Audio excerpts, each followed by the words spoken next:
wabarakatuh. Perkenalkan, nama saya Suci Wulandari. Saya dari Prodi Ilmu Administrasi Negara, Universitas Muhammadiyah Palangkaraya.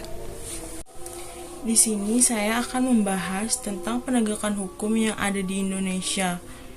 Nah, sebelum itu, penegakan hukum itu sendiri memiliki arti, yaitu penegakan hukum adalah proses yang dilakukan upaya untuk tegaknya atau berfungsinya norma-norma hukum secara nyata sebagai pedoman perilaku dalam hubungan hukuman hukum dalam kehidupan bermasyarakat dan bernegara.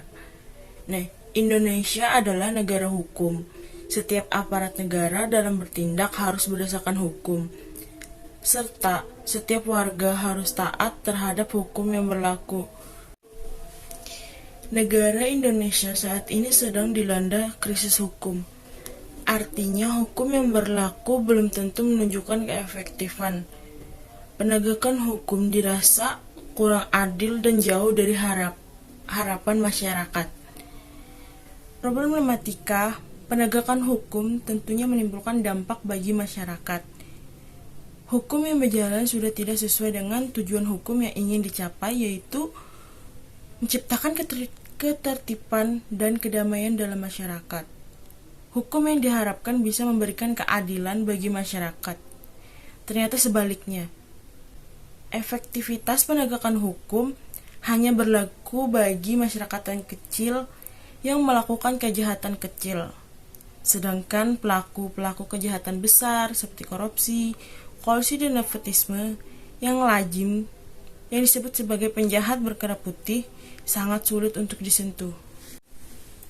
Hukum yang berlaku dalam masyarakat seperti ada perbedaan dalam kelas-kelas sosial. Bagi masyarakat dalam stratifikasi sosial kelas atas, jelas mendapatkan perlakuan yang berbeda daripada masyarakat yang mempunyai stratifikasi sosial kelas bawah. Masyarakat yang dalam keluarganya mempunyai kedudukan atau jabatan yang lebih tinggi memiliki perlakuan yang istimewa atau kehormatan tersendiri daripada masyarakat yang berasal dari latar belakang keluarga kalangan biasa atau tidak mempunyai kedudukan atau jabatan dalam posisi masyarakat.